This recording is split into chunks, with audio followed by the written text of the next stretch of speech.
What memories do you have of varsity? One or two. This is the risky thing of not getting questions before. But that's the beauty about this podcast, you know? That is too scripted. Yeah. My first, this is, people are going to find out for the first time, probably even my folks. As they should. So, on Pattern Brands podcast. A puff of cigarette. Hello, everybody. Welcome to yet another exciting episode of the Pattern Brands podcast with Pat and Mpumi. Welcome once again to this episode of Pattern Brands podcast with myself, Mpumi, and Pat. Yeah, I'm super excited about today. And I must say, though, it's been a minute since I last saw your face. Jonas said, beautiful face. It is okay. I'm not allowed to. I'm a father. Well, once again, we were on a bit of a production break, but we're back again with a beautiful and another episode of the Pattern Brands podcast. And we have a lovely guest with us. Absolutely. And the previous episode was hella exciting. Yeah. Lots of nuggets. Yeah. If you haven't listened to it, go listen to it. Then today, this man I've been hunting since 2022. That's how far back I've been hunting him. Last year. Oh. I've been wanting him to come on this on our podcast. Indeed. Like we've said, we've had those that actually I wanted him to come to the dialogues. Yes. That was the first time I reached out to him before we hosted our last dialogue last year. Like, hey man, please come. I'm like, no, I'm too busy. I'm in between two offices in Cape Town and in Joburg. Okay. And yeah, look. But at least he's in Joburg now. Now he's in Joburg. And he comes here, he's like pumped, adrenaline. This man is very interesting. He's not a typical marketer. No, nothing typical about him. Yeah. Mr. Mosala Philips, welcome to the Pat on Brands podcast. Thanks, Mpumi. Thanks, Pat. Yeah, welcome once again. I think it is an honor for you to actually grace our studios. Guys, we do have studios. But to actually have a conversation. And today's conversation, I mean, whilst we will have, the burning question, but it's really a profile. This is really to get to know who is Mosala. It's like behind the CMO. Yeah. Like before you became CMO, who are you? Yeah? Tell us. But where did it all start? I mean, Philips, first one, I'm interested the surname Philips. How does it come about? And you've got a very Tswana, Mosala. Very Tswana name and a very wide surname. No, Mosala, I was like, no, the Muslim. Oh, wow. But yeah. Very clear. The name Mosala, so I was named after my grandfather from my mom's side. That's where the name comes from. Yeah. It's actually quite a big thing in my mom's side of the family. Sure. To name kids after someone. Uh-huh. And then the Philips surname, my grandfather on my dad's side, he decided that's how he wanted to roll for his family and the generation. Are you serious? So that's where the surname comes from. Is he also Tswana or Xhosa? No, not at all. There's some Swati vibes. What? Etc. But yeah, so that's where it come from. But ultimately, I'm an African. That's what matters. And, I think all of us are related. All of us migrated down here. Somehow, yeah. Sure. Okay, and where you're upbringing? Upbringing, yeah. So I'm a Sowetan. Oh. Born and bred. We see. Like we're having old. I'm like, maybe. Okay.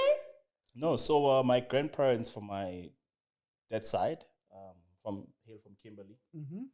Then, during those days, then they moved to Sophia Town. Obviously with the whole. Yeah. I see where the Philips come from. I'm also seeing Sophia Town, the trail. Newlands, Westbury, somewhere. Yeah, so then obviously with the whole Sophia Town situation, then they moved to Naledi.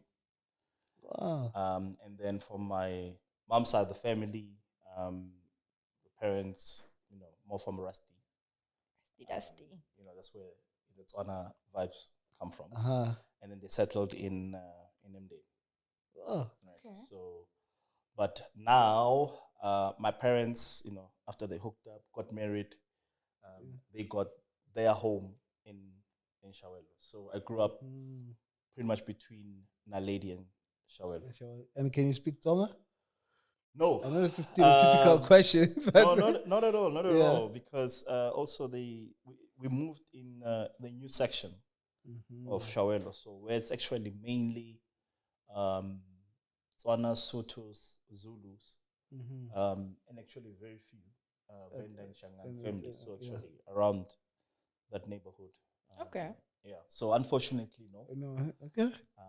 But yeah. Okay. But my wife, she's half Tonga, so. No, she doesn't at all. No, my wife doesn't bola bola at all.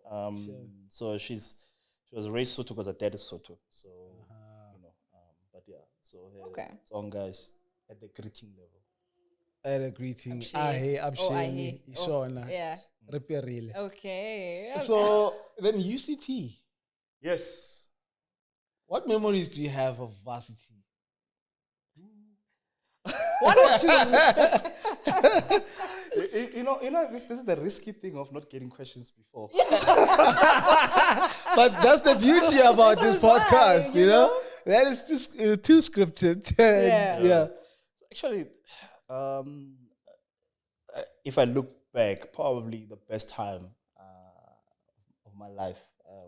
Sure. I think it's actually where I found who I am, because varsity, what happens is you get that independence that you never had, which depending on how you manage that independence, or it manages you, you can find yourself upside down, or you can find yourself on top of the world. So it makes or breaks you.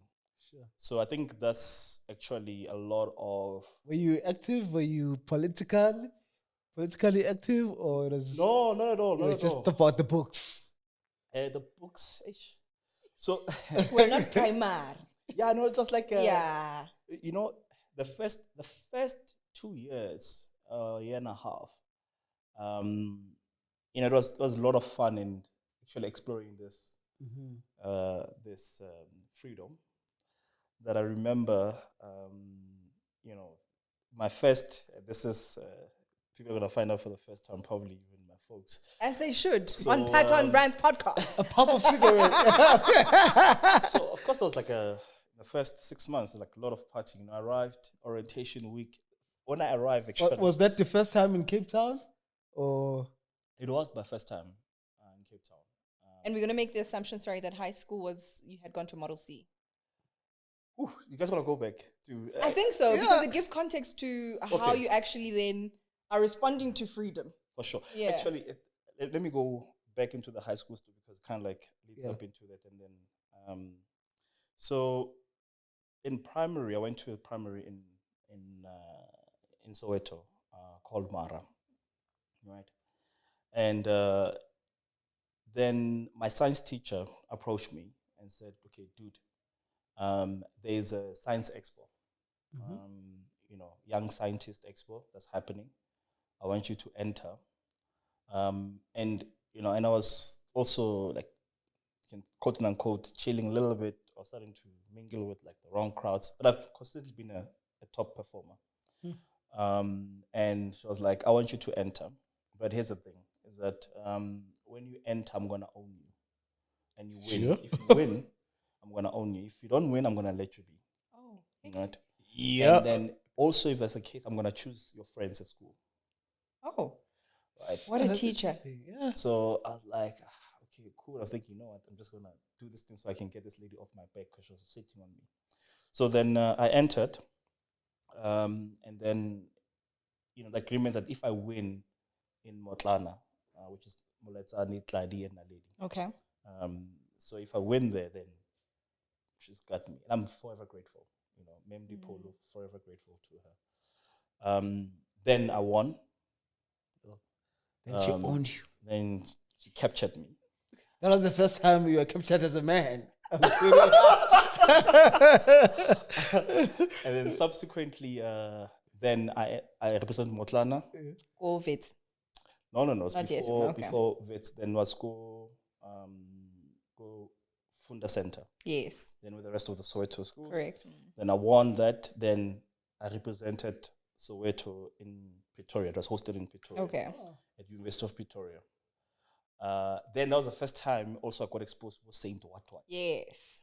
Right? Oh, when at least you're exposed early. Some of us are exposed in varsity. But I'll tell, I'll tell you about the varsity piece as well, the Saint What. So then I didn't win there, because if I won, then I would have represented SA, then, opportunity to go to Germany, but that did not happen. So I did not win. And you walk up there and you see some of these science experiments. You're like, there is no way. Standard 5. In grade 7, right? Yes, grade 7. Standard 5. Who did this? Like, you look at this, like, there's no way, right? But it was fine. So, but what happened on that day, then the principal of the high school I went to approached my science teacher and says, hey, there's a school called Raucol. Would like this young guy to apply. And then if he gets in, he'll get a scholarship.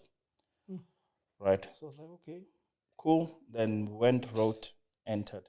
And the concept behind the school still exists, but the name has changed. So it was started by Metropolitan Life and also RAW, back then, UJ. Oh.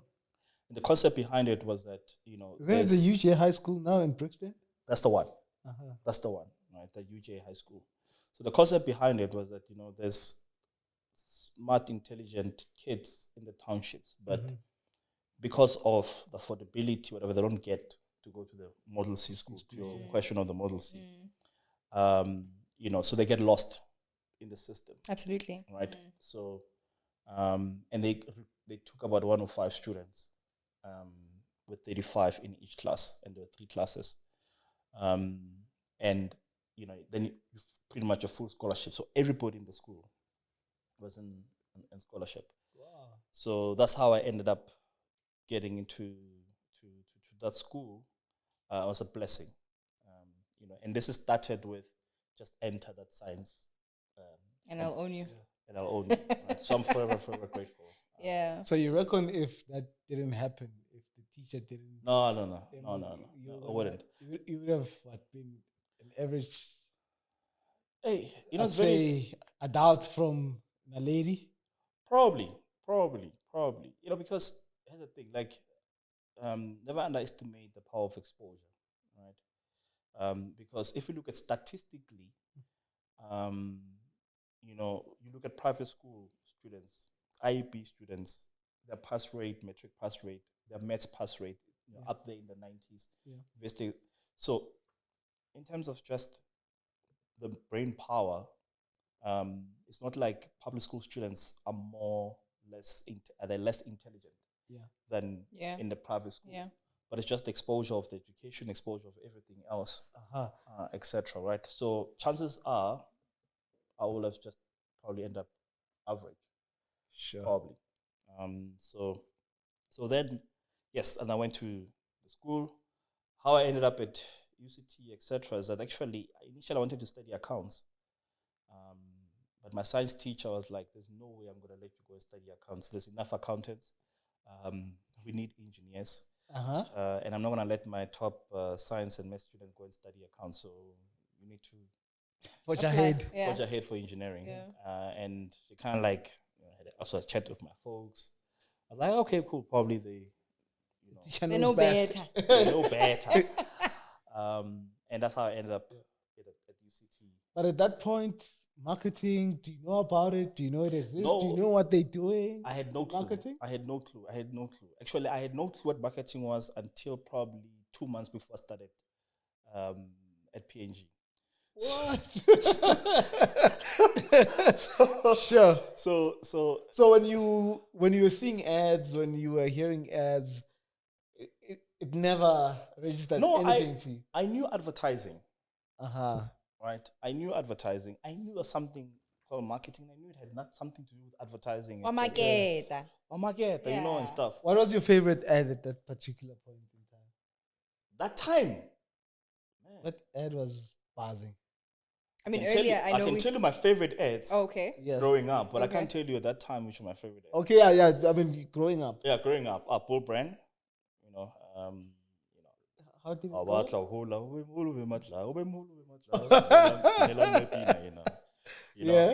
That one, All Gold.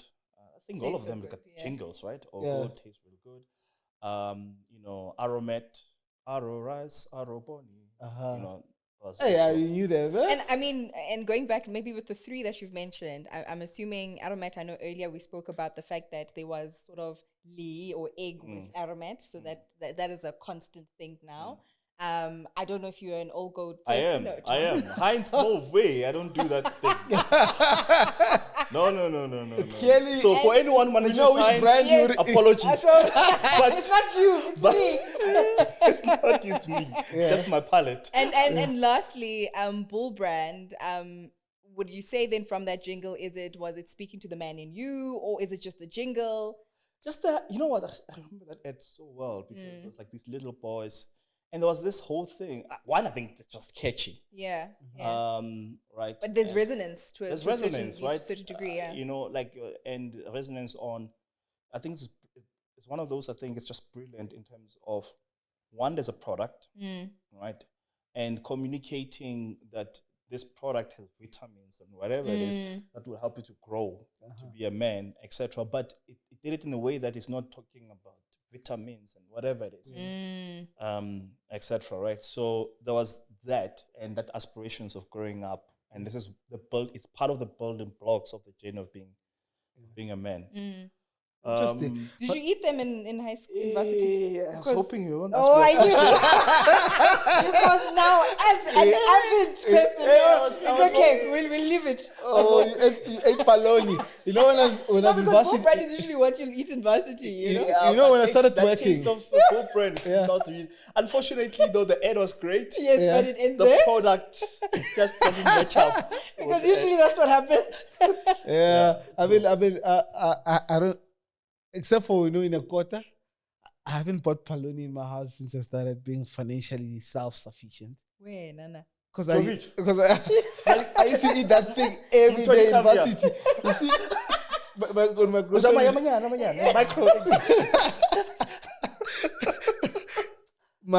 It was the All Gold tomato sauce. Yes.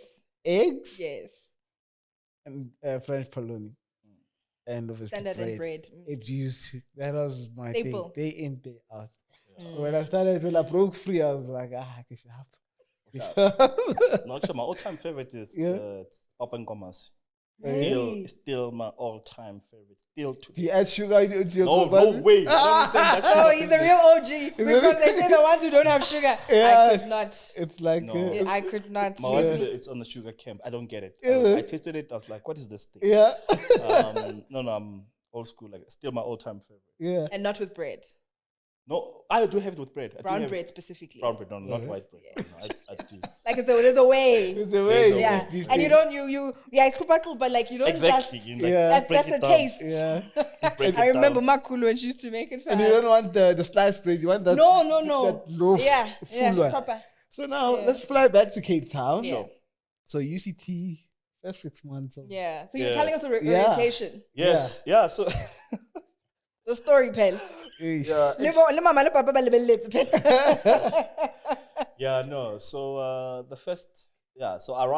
arriving with my bags. So a friend of mine, we decided that we're gonna go down on the train, right? 25 hours, 45 minutes on the train to Cape Town. Sure. That was fun because we knew we don't want to repeat that again. So with my bags and all, the first thing I entered, was there at Smart Hall. Arriving there, first thing they handed me was, what's your drink of choice? Before even they showed me my room. Okay. With my bags, and I'm fatigued. This is UCT. They're asking you what's your drink of choice. Like, what? Okay, cool. Then I was still into sweet stuff, so I was like Hunters Dry. They gave me. This is 1990. This is no, man. Come on. No, that was 2001. Okay. 2001. Just close. Yeah. I thought they were 1999, but yeah, anyway. No, 2001 was my first year. So Yeah. they gave me my 6-pack. And on that night... they give you a 6-pack, not even one drink. Oh, no. 6-pack, Papa. Okay. Gave me a 6-pack. And then they told me, okay, cool. I think I arrived was around probably 4:30. So they're like, okay, dude, we want to show you your room. You must freshen up because we're going clubbing. Okay. Right. So it was like, okay, cool. Then, but it was 2 weeks of fun. During that whole week and... On that 2 weeks of week, Yeah. it was legendary.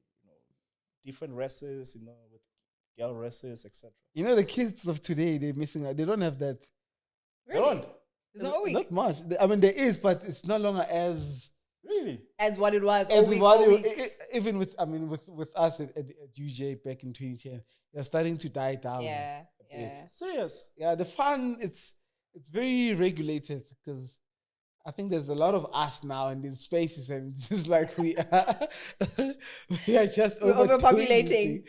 We are overdoing things, and then they stop, But I mean, also post-COVID, also I'm sure. Post-COVID, it's even worse. I mean, the kids that started during COVID, I feel sorry for them because they don't know varsity experience. Yeah. Yeah, for sure. Yeah. Yeah, so that got lit, and then 2 weeks ended, but the other guys who were giving us 6, but they didn't tell us. So okay, this thing, yafela. Oh, so it lingered. It lingered. That I almost saw flames in my June exams. I still remember the lowest I got was 50. The highest I got was 52. The lowest you got was 50. 50. Let me tell you what the lowest I got when I was in varsity first year. 25. Yeah, that's why I'm like, what are you talking about? The lowest you got is 50. But that's the pass rate. What are you talking about? Exactly, you passed. But you must know that there's a history of excellence. I suppose. Right. I suppose. Great academic prowess. Yeah. So then my sponsors called me. Okay. Because at UCT though, if you fail, there's no sub for engineering. I don't know if things have changed, but back then, if you fail, there's no sub. No. So engineering, there was no sub. So if you fail the subject. Okay. And the problem is that a lot of subjects are prerequisite for the next module. Yeah. So you find that if you fail, you have to repeat. Or you might end up in a situation where you're only doing one subject, right? So they picked up the phone, they called me, they say, dude, yes, you passed, but just know if you continue this rate, because things are just gonna pump up. But if you continue this rate, you might end up failing, and then we'll revoke your buzzer. Yes. And just the pressure, because I was the first one from both sides of the family to go to university. Right. And it was, there was no way financially my parents could carry the UCT fees. So it was like one of those quick wake up calls. I'm sure I changed me faster, right? Was unborn. And then went through some spiritual what vibes, etc. So I think a lot of things of who I am and my values, etc., were kind of like established in university. So yeah. Wow. So I mean, now we know this is a marketer who is an engineer. So we've been saying that it's very problematic that we have these marketers that are engineers. But I mean, he studied engineering and you post-engineering. Yes, what happened, right? Yeah. How did I end up here? Yeah. Yeah. And only 2 months before I got the job, I understood what brand management was. Yeah. So what happened was that in my first and second year, I was like negotiating with my sponsors to switch. Right? To marketing? Or to I wanted to switch to finance. Okay. Right. And they were like, no, dude, don't worry. Later. First, second year, don't worry. Yeah. Third year, we're going to start enjoying it. And to that credit, the third and fourth year, I really enjoyed it. Oh. Right? But then... And you were doing electrical engineering. And then I was stationed in Katu, in Northern Cape. Okay. Now there's nothing there, guys. So what electricity? For mines. Okay. Then I'm sure you can also take up the position of CEO.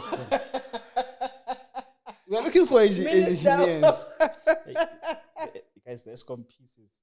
Do you think the issues are because we don't have engineers? Yeah. The issues of ESCOM are beyond engineers and stuff. You know, it's one of those that it requires divine intervention.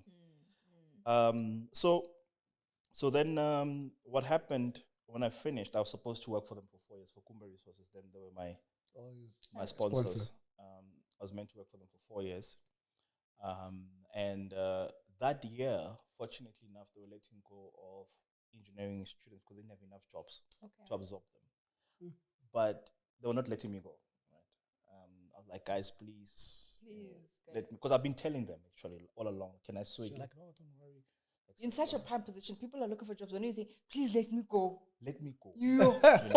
So I approached them and they were like, okay, cool. I was like, you know what? I'm going to find someone who's going to buy me out, right? Because I'm going to be working actively. Rather you give a job to someone who wants to be an engineer, right? Yes, I have the degree, yes, you know, and stuff, but I really don't feel like working in mines. Yeah. You know, and most engineering jobs also are like in the middle of nowhere. Yeah, they just post you.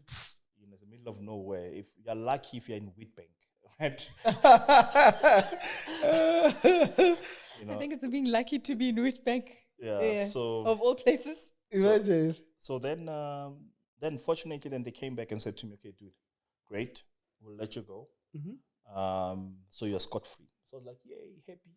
But then I did not have a job, obviously. So then I enrolled at VES to do postgrad in investments, which I didn't finish because in between what happened was that every second case that we were doing, you know, there's like Procter & Gamble, P&G. I was like, who is this company? Oh. Right. Then I searched and I'm like, oh, okay, cool. They've got all these brands. I'm like, I know the brands. And then I bumped into brand management while I was researching. I was like, okay, cool. This sounds interesting. You know, like, you know, the commercial piece. Because afterwards, I was clear I don't want to be an accountant. Because after I realized what accountants were doing and what they were doing, I was like, yo. Get sharp. Get sharp more because I need creativity, right? Yeah. And if you become creative, you go to jail with accounts. Because you are evading something. Yeah. Right. So I was like, no, that's not for me. And then I, like brand management, when I read it, it sounded like a good blend of commercial business, but also the creative and the problem solving piece, you know. So I was like, okay, cool. Then I just picked up the phone. I went to P&G's website. They had a job for an assistant brand manager, just called HR. Like, okay, guys, do you hire engineers to do this job? Right? I've got no clue. But I mean, you know, do you guys hire? But I've got brain. Yeah. You know, but then I was also hiring. I was also applying for a lot of things, right? I was applying at Accenture, etc. Just on anything but engineering. Got you. And then they said apply, you know. And then I applied, and to my surprise, actually, when I joined. And when was this? 2005. Sure. So yeah, from the process to when I started was 2 months. Then I got the job. I started as an assistant brand manager on Head and Shoulders. Wow. And yeah, that's actually how I got into marketing.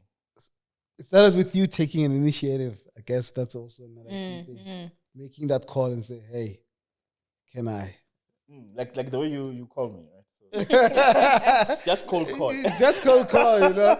Like, who's this guy? Yeah. But I must say, though, I was a bit taken aback because most marketers, when I call them, they know pattern brands. Somehow they were exposed. So you were just like, Johnny Manje. I was like, is he you in marketing or what? I'm kidding. But so 2005, you start at P&G. You work there forever. Yeah. Literally. Yeah. Pretty much, yeah. Almost 16 years. No, actually, it's a brilliant joint. Your offices, have they always been here in Sandton? Or? When I joined, we were in Rivonia. Oh.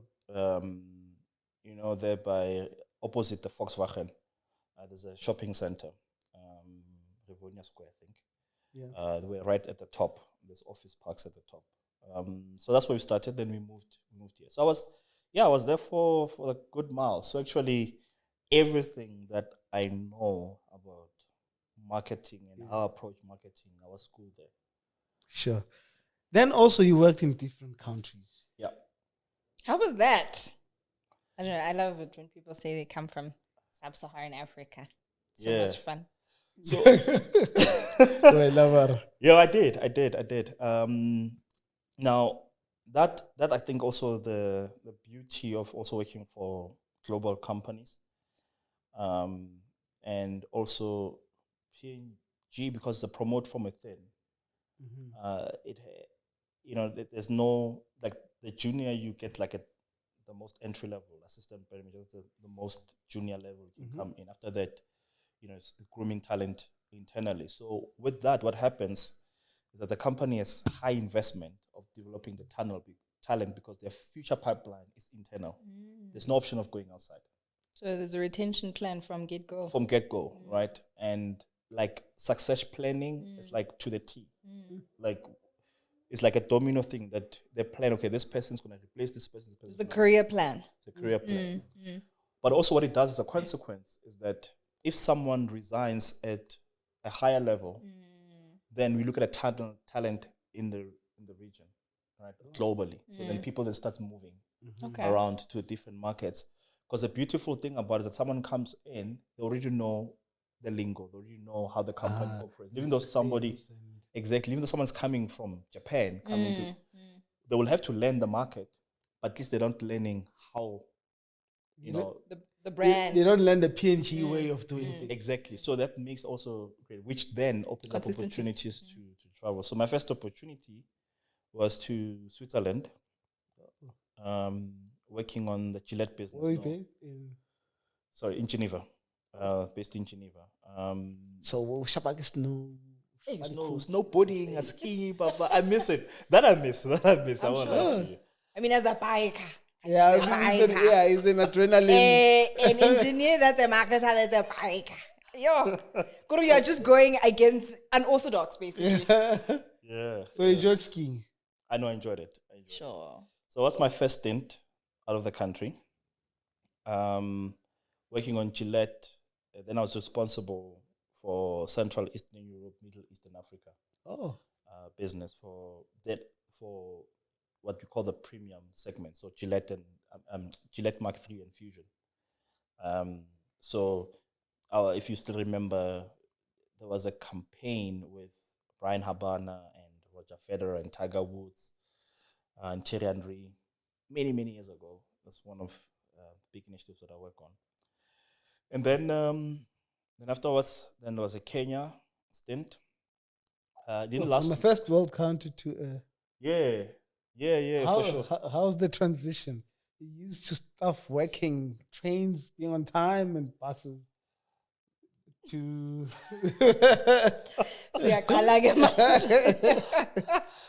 Yeah, so then after Kenya came back home, I'll answer your question. Then I was here, and then I was shipped off to Ghana to start PNG operations. So that was fun. That was tons of fun. Ghana, obviously, in Accra. Accra, based in Accra. Then came back. And then have you been to Nigeria? I've been to Nigeria. So who makes the best jollof? From an independent person, because is it Ghana? Is it Ghana or is it Nigeria? Okay, I'll tell you what I prefer. Okay. And it's not gonna be the most popular thing. So it sounds like it's gonna be Ghanaian. It is. And it is. And the reason being is that the jollofs are different in the sense that the Nigerian one is too saucy. Right, it's too saucy.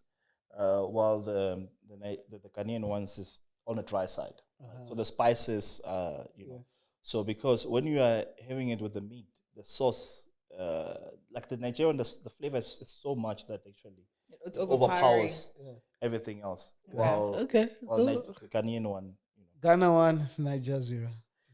Yeah, but you know what? That's the thing. It's palate, right? It's driven by palate. But here's an interesting part: is that jollof comes from Senegal.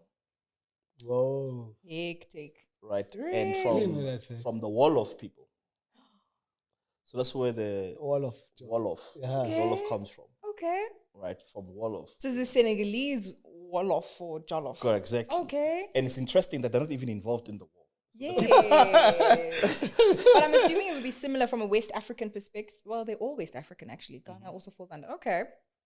Interesting. Yeah. Sure. But yeah, then the Ghanaians and the Nigerians They took over. fighting over this thing now. Hectic. Yeah, for sure. But it's the same way as, we, like, you talk to people, say, Omo is South African. Not just Yeah. we take it and we own it. Cadbury chocolate declares. Yes, no, it's not. Yeah. And we own it. Yeah. Vicks. Absolutely not. Got it. Hectic. Zambak, I think. Yeah. Correct. Sure. Okay. So, I mean, you were still talking about Kenya travels on your expeditions to Africa, and then finally came back. Mm-hmm. Yeah. And then in coming back, I suppose then you went up the ladder, the corporate ladder again, like you say, your career plan. And here you are sitting at, I think your last role was what? Head Mangma. Something. Senior director brand Something. and commercial head South Africa. Yeah. Yes. And at that point in time, I mean, I've listened to some of your interviews and you said, I mean, there was nothing wrong. No, there was nothing wrong. Yeah. There was totally nothing wrong. Yeah. And I think it was one of I remember my Now you're working towards your bosses. retirement. You're like, financial institution, low interest rates and Home things. loan. Home loan, life cover. Yeah. No, and I'll tell you. So I remember even. But also the transition is quite interesting. Sorry to interject there. From retail to. Massive transition. So I remember my boss asked me, "So Mosala, what happened? Things were good, and what happened?" And I'm like, "Hey, dude, I got a phone call from a number I don't know. That's what happened." When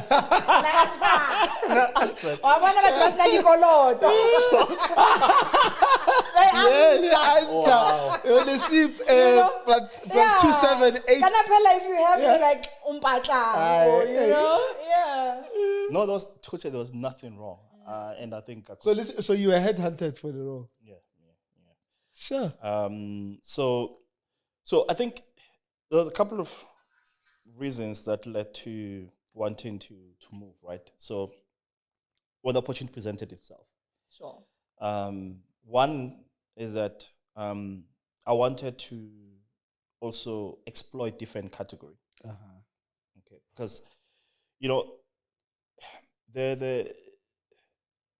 didn't want to continue to be boxed in because you're growing your career, etc. and stuff, and I don't want to be boxed in as a PNG boy. I don't want to be boxed in as an FMCG boy, right? Because also, and I think it's also hard to sometimes it's harder to jump to other industries. Yeah. And like you say, they'll just see you. We sort of say they're all on. Yeah. But I think either or, because you also find that it's gate kept. If you haven't started an FMCG from a very young, like you say, assistant brand manager, trying to come in at that point, they're just like, do you really get it though? This is like hardcore. But also, they also say on the other end that actually, if you want to be the best in marketing, you gotta cut your teeth in FMCG. FMCG, yeah. And not because from FMCG. From FMCG, but with every stereotype, there's an element of truth to it. Yeah. Right. And it is true. And I think the difference fundamentally in FMCG is that the marketers run the business. You have a P&L responsibility. Absolutely. Right? So you work. So unlike in most industries, marketing is a supporting function.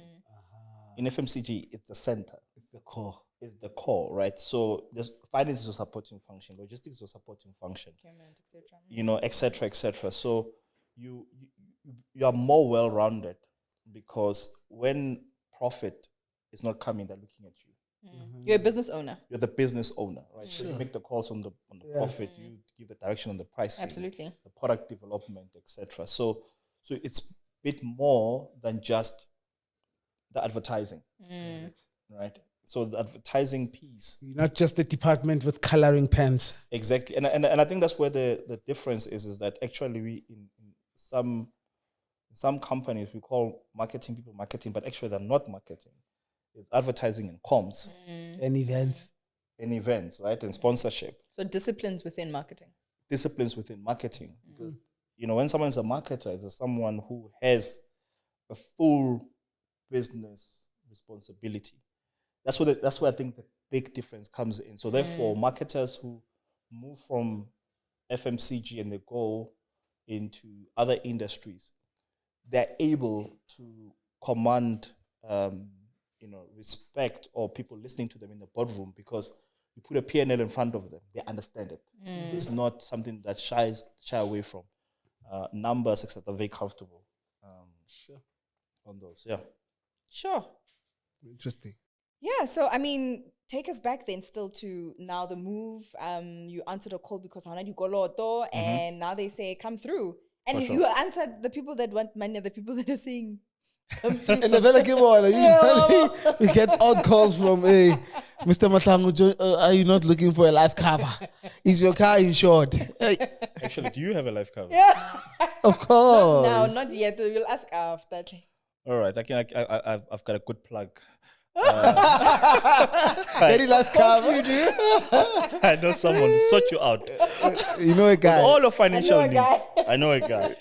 Yeah. So a couple of things. I think one was I don't want to be boxed into being an FMCG boy and be a P&G boy, because the thing is, one can see their career is moving up and you continue to grow, and you. Truth of the matter, you're slightly becoming expensive, right? So if you want to move or want to do something, people will be like, is this guy agile? Can he adapt? He's been doing one thing for a long time. It's a very tricky one because when you jump a lot, people are like, have you learned anything? You haven't grounded anything. But also when you stay too long as well, it's like, okay, cool. So there's always that trying to find a sweet spot. And I always tell people that your first 10 years, try as much as possible to chase experiences. It will pay up later versus chasing a paycheck. Salary, yeah. Once you get certain skills and you prove it takes care of itself. Yeah. But yeah, so that's one of the reasons. Diversity. Sorry to interject there. Also, can you please just touch on having worked in different markets and different, let's say, continents? Sure. What that did for your career? Okay, I'll come back to it. And then also reasons for leaving is that I wanted to work for a company that is South Africa based or continent based. And where the bulk of the business is here. There's a different dynamic that comes in. For a big global company like P&G plus $80 billion revenue, US, Europe, China, much bigger markets, right? It's EMEA. And even though there's an intention to win, but it's very different priorities, right? Versus here, there's no option but to win, right? So it's viewed very differently. South Africans running the business, etc., and winning the continent is not an option; it's a must. So therefore, the stakes are higher to win in the continent than thing. Right? So that's the thing. Also working because it also adds in terms of skill-wise, also getting exposed to dealing with public listed boards becomes a different regulation than working for a private listed company. So that those are some of the things that were coming in. And also as well, for more to prove to myself actually that can I sell something else other than shampoo, etc. Right? And knowing very well that I'm also moving from a supporting role versus, when I was moving, I got advice that you need to be very sure that this is a move that you want to make because you will no longer be the prince. Where you are right at the center. And it's a very different thing when you call the shots because you're the one who's responsible for driving the business. And you move into a space where you need to convince people why they need to do it, right? And it's also for my own personal skills because the difference in terms of influencing and learning how to influence when people can actually do really without you. Yeah. And also, again, where a lot of the people are sitting around don't understand. The P&G, even people in finance and stuff, because marketing was such centric to what we do, they understood it. Even simple marketing concept and stuff, they understood. When you talk about GRPs, everybody in the company understood what it is and how it's calculated. And you're coming into other side where people have no clue. I've got actuaries, etc. to deal with. They have no clue on marketing concepts. And how do you communicate that and convince people when actually probably certain things will be like, and demonstrate the value, right? And demonstrate that actually marketing can be done better. Marketing can be at the heart of doing the business. So that also on my side was, okay, cool, let me go and try it out and see.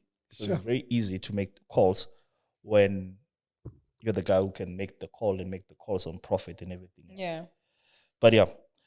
So the question in terms of what I've learned from different countries. One thing I can tell you is that the core of human truth and human needs are the same. Absolutely. Everywhere, right? Where the difference comes in is that the cultures and the nuances and the different cultures, how you express those things, right? So it drives a very different thing, and the country's nuances are key. But also the biggest challenge is working through different cultures. It's probably the best gift I got, that there's cultures that are relationship orientated, there's others that are task orientated, and how you establish trust is different, right?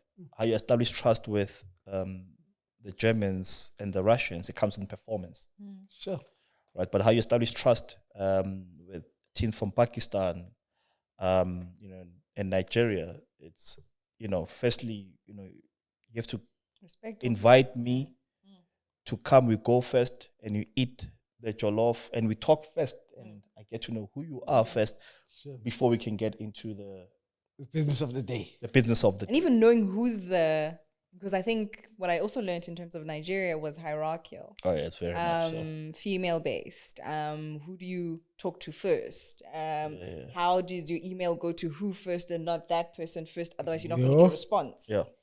So understanding, you're quite right in terms of understanding that, is that by the time we got to a point where the boss can sit with the bosses who's female, it was because we've understood, or we've tried to understand how and who do you talk to first. Sure. That is absolutely interesting. Any boo-boos? Obviously it wasn't all rosy in terms of boo-boos, man. You building your career and getting where you are. Is there one mistake that you... The 50 panel. 50%. Yes. Oh, yes, I know, yeah. We are over 50%. Now we're talking... Yeah, in more Korea. Rands is talking maybe at euros or... what's the Ghanaian? The first boo-boo, it's not even career-wise, but it's something that happened at work, where someone came to me gossiping about someone else.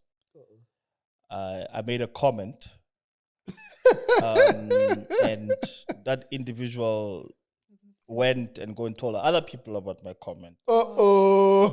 And my comment was not in its gossipy. Yeah. But I was like, okay, you know what? Lesson number 1. Stay away from that stuff. Wow. And I mean, it's interesting you say that, because I also always tell my team that, look, don't entertain other things outside of your work. I know. Stay away from that stuff. They don't benefit you in any shape or form. No. Stay away from it. Also, you then say, oh, yeah, vele. Yeah. Yeah. And then there's been a couple on, bad launches. Yeah. You thought something will work, but it did not work as expected. I'll say, for example, Ghana. Ghana's a very interesting country because on paper it looks amazing. Sure. In terms of the prospects on paper. And then also when you in Accra, it gives an impression of like, wow, it's just developed, So you come in, you fly in, you're doing your assessments of whether you want to for operations or not. Mm-hmm. So everything on the surface looks amazing. And then you make a call, okay, we're gonna put an office on ground, etc., based on paper. What you see, and you spend time in AC conferences and people meeting and stuff until you're on ground and you start AC conference. doing and setting up things. So and yes, office operating, we still have business there, but we had to go back to the company and say we had to manage expectations down. Right. So but they're like, oh, you said this market is viable. Exactly, right? So a lesson for me on that one is that if you're going to be making such big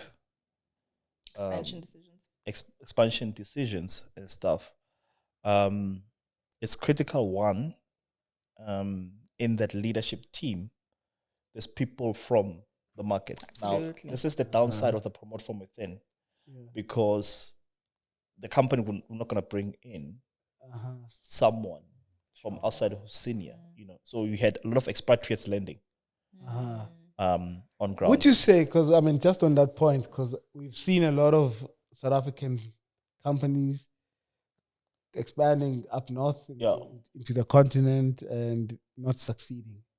Could that be primarily the reason that we send a lot of South Africans there? That one, it's a much more complex one, but could be a contributor. It's definitely one of the contributors. But I think also one thing that we just have to accept and because we all these decisions are made in big cities.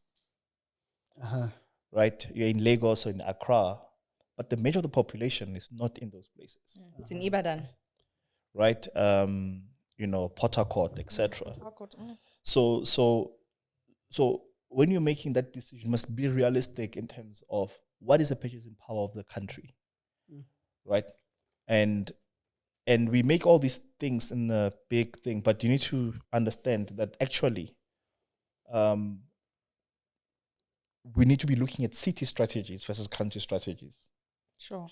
Because then when you do that calculations and stuff, then it starts becoming, the reality starts hitting. And that there's a need to develop for the majority of the country. So a lot of companies, what they do, because it kind of like makes sense, right? You always want to start with your high earners, because then it's quicker, it's easier, and you can use a lot of your success models that you've implemented in an essay, etc. But then when it comes to growth in the future, you start getting stuck very quickly, because then your proposition for the rest of the country becomes a bit of a challenge. So it's a bit more complex than that, obviously. But it's one of those things. So actually, before you put down huge investment, take it slow and take it to the phase, and rather actually even pilot your operations and stuff. Now, obviously, there's a balance, because if you come in, I'm just making an example, you want to launch a laundry powder in that market, and brand A, it's a big player, right, in that market.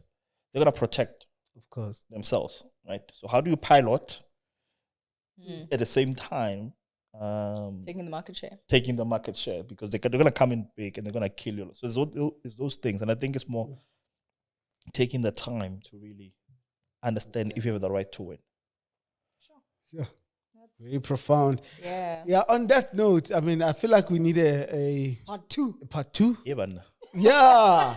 Because we haven't take another year about Baholo. It might take another year and a half. Because we haven't. I mean, look, we haven't sort of delved into your scientific prowess. Yeah. When it comes to data and marketing and making sure that things make sense. I always make a joke to say how I got into CA was my dad said,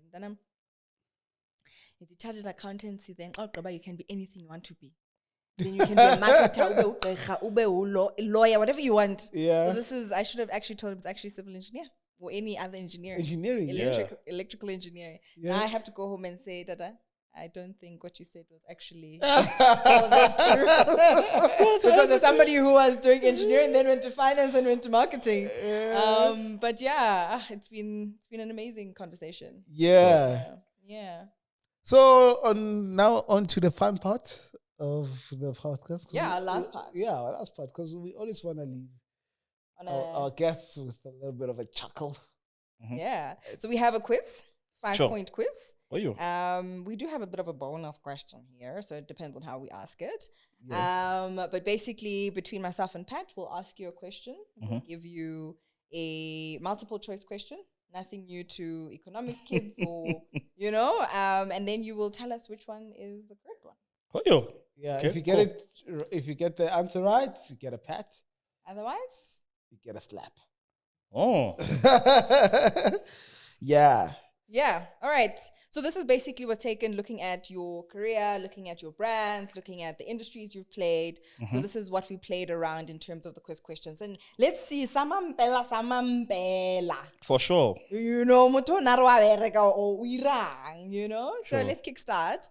Which is the oldest bank in South Africa? Is it Absa, Standard Bank, Capitec, or FNB?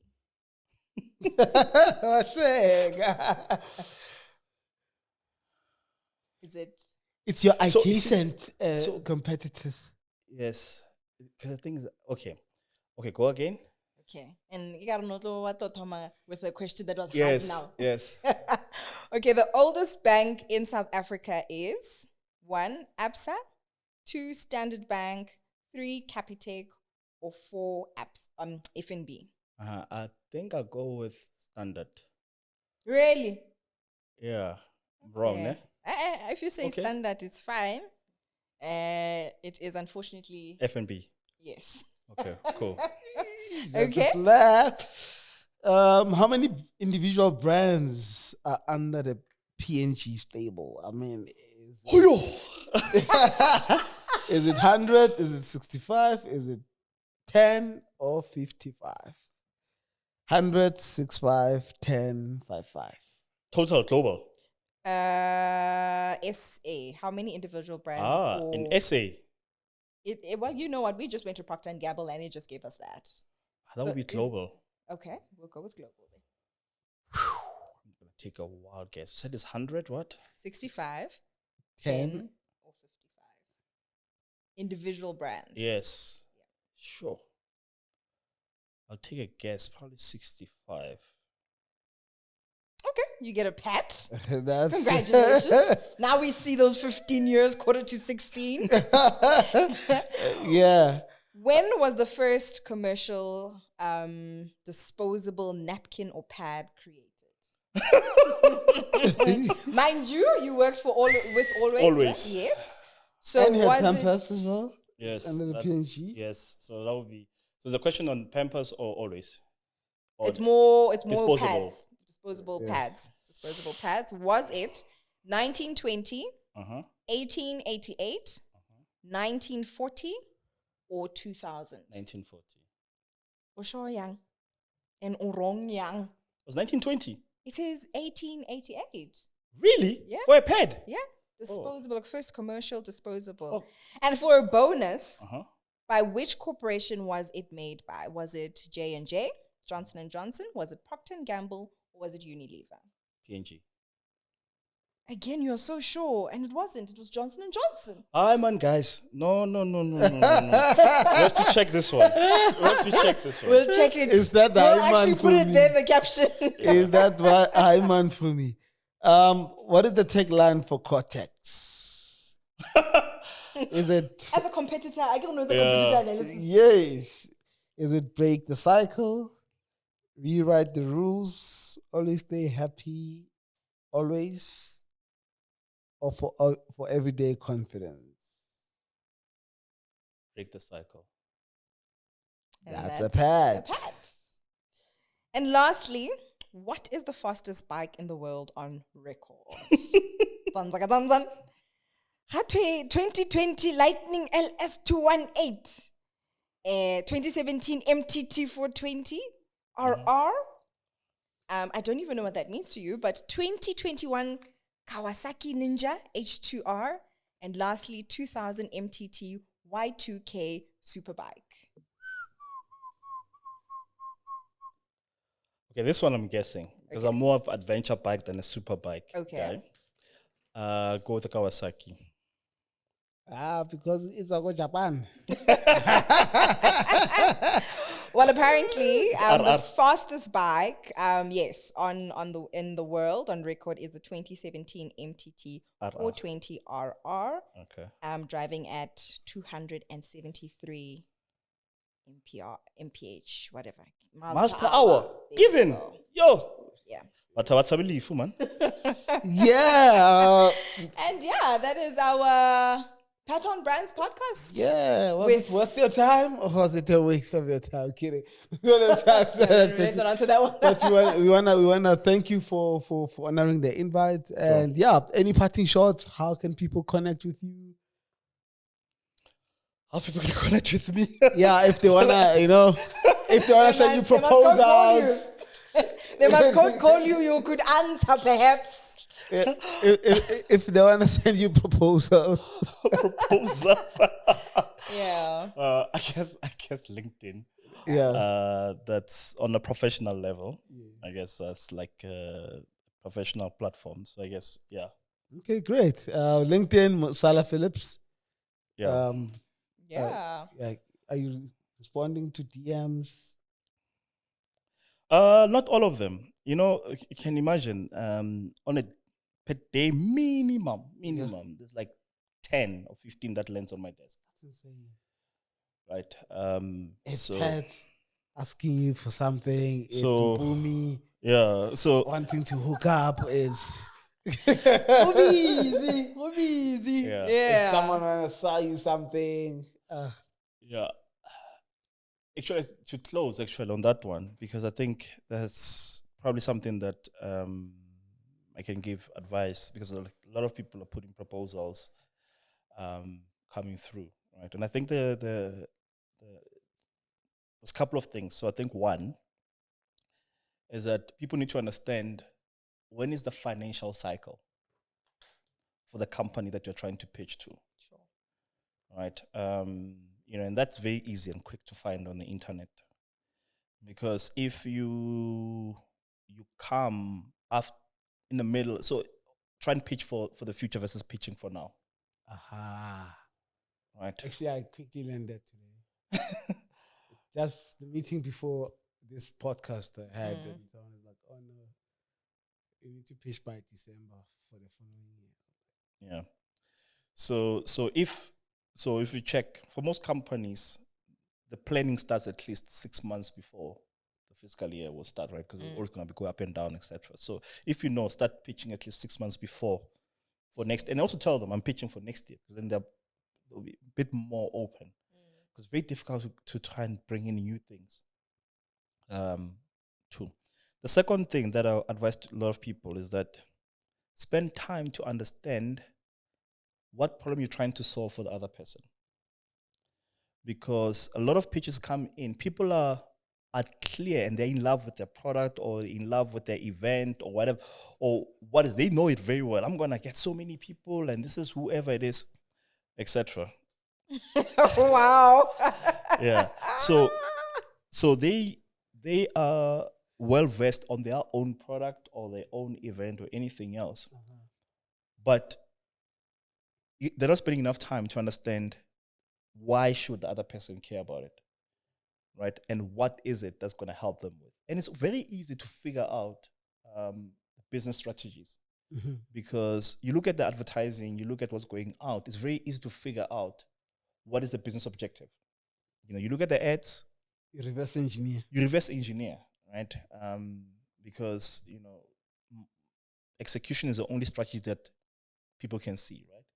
So you try and reverse engineer and see also, okay, cool, how much weight are you spending on, what is it they're focusing on? And then if you understand what they're focusing on, then the question comes in, is what I'm proposing makes sense? Don't try and reverse engineer your thing to try and fit in, right? Does it make sense, right? And if it makes sense, then who are you going to knock your door on those people? And be clear what problem you can help. Now, chances are maybe you might get it totally wrong, right? In that pitch, you got this totally wrong. But the fact that you tried and you were able to collect whatever information, then I'm sitting there, I'm like, you know what? Let me hear them out, right? And please, guys, don't tell people that you're gonna give them so much exposure, brand awareness, gonna give them exposure. And I'm like sitting there, someone's telling me that I'm gonna give you brand exposure. It's all mutual. Who does not know all mutual? It's old, guys. Come on. Right? So is that what you think you're gonna offer me? All right. Now, if it's a new brand, then for sure that needs awareness and whatever it is, type of thing. So those little things kind of like help, I think. But I think for me, just a lot of stuff people are just telling me about. And also, again, we get a lot of requests on like sponsorship for events, etc., and stuff like that. Now, it's understandable that you putting together an event, you want to do something, and you just, spread across to everybody, same proposal, and hoping something lands. And then it's like, no, I'll give you, for the main sponsor, I'm going to give you a banner and whatever it is, etc. But it needs to kind of like make sense why they should. So I feel like this advice is for me. No, it's not. It's not. Actually. Yeah. No. And also, again, outside of the event, because sometimes the events is not much you can do, but outside of the events, what is it that you can help the other guys do and get access to? But that was like, I thought, Liliana.